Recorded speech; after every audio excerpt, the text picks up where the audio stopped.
Dog behavior. Dog behavior.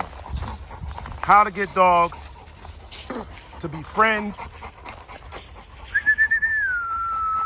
How to get dogs to get along with each other. One thing I'm learning, guys, is the more obstacle courses, or if you got a dog somewhere, like you see this area like this, where there's trees everywhere, things to go under, things to go over top. This area like this provides something for way for the dogs to think. So the dog has to use his mind. The dog has to use his intelligence to go through the course. Now see, he got to figure out how he got over there while sniffing for deers that were running. This is the key to getting dogs to have good behavior. I'm starting to learn so much about dogs. This is the key. See, now that one was inspecting. Now this one is inspecting. King, come here, boy. Now King got to figure out how to get through there. Come on, boy.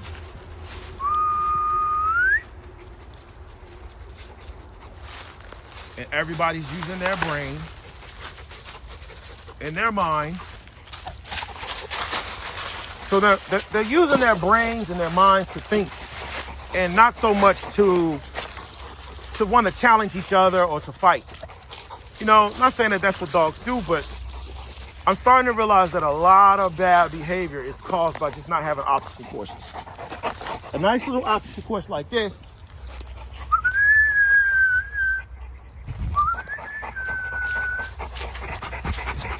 as opposed to a field. This guy is really showing out now. King is really showing out on his side, guys. Really showing out. He is really showing out his size, guys. He's making these. Look at the head on that damn thing. Woo! Y'all cannot probably see what I'm seeing right now, unless you're on a big screen.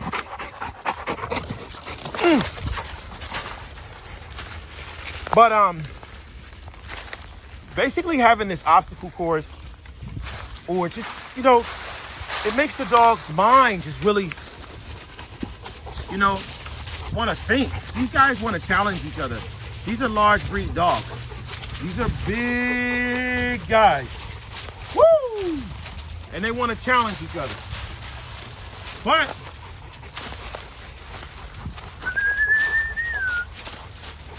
they would rather be friends, and this is what keeps their minds moving. They're thinking about, how can I get through this little patch? What's over there? What's that smell? What am I looking at? Woo!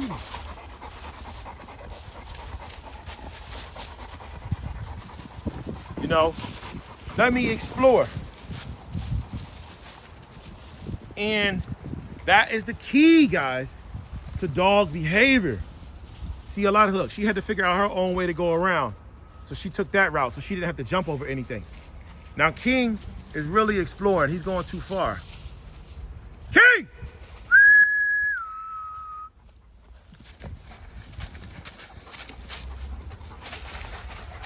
These are some big ass dogs. King, come on, boy. See, they're looking around, they're using their mind.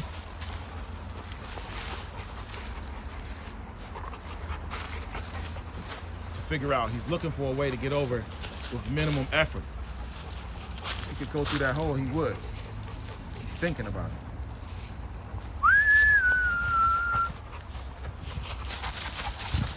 King hasn't been coming out that often because King,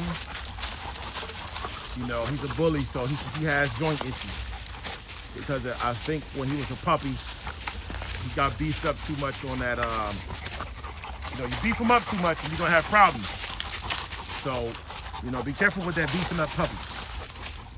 So, you know, when King's having his little issues, man, we just relax him. So far, we haven't had any issues with Mufasa.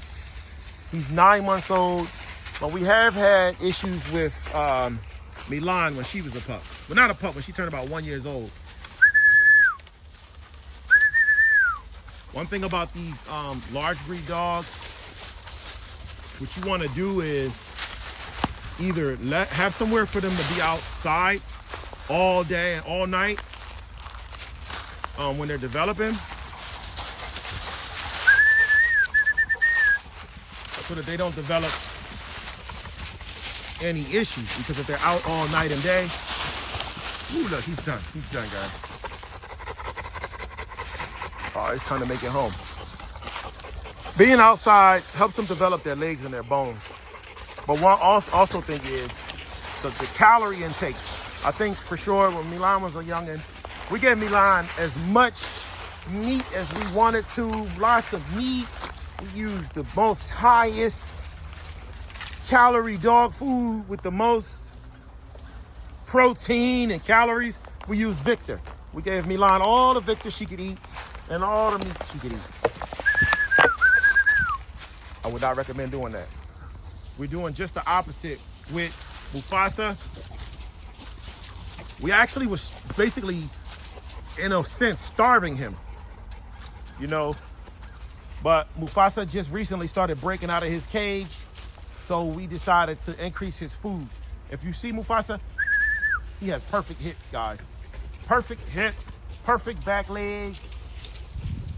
But, you know, you gotta be careful with injuries with these dogs when it comes to their weight and the rapid growth causes injury. So we've given them supplements. And so, like, for instance, the other day, we went out for a long run. We went for a vicious run. You can see the video. Mufasa went swimming. All the other dogs went swimming. They probably ran like 10 miles that day. But afterwards, I rested Mufasa for 2 days. Or a day at least. So today is the first day Mufasa's outside. And we're not doing any running. We're just doing a little, you know, a little light workout. So that way, we can keep his joints intact. Mufasa! King! Come on! We out of here, y'all. Now look at this. See? It's an obstacle.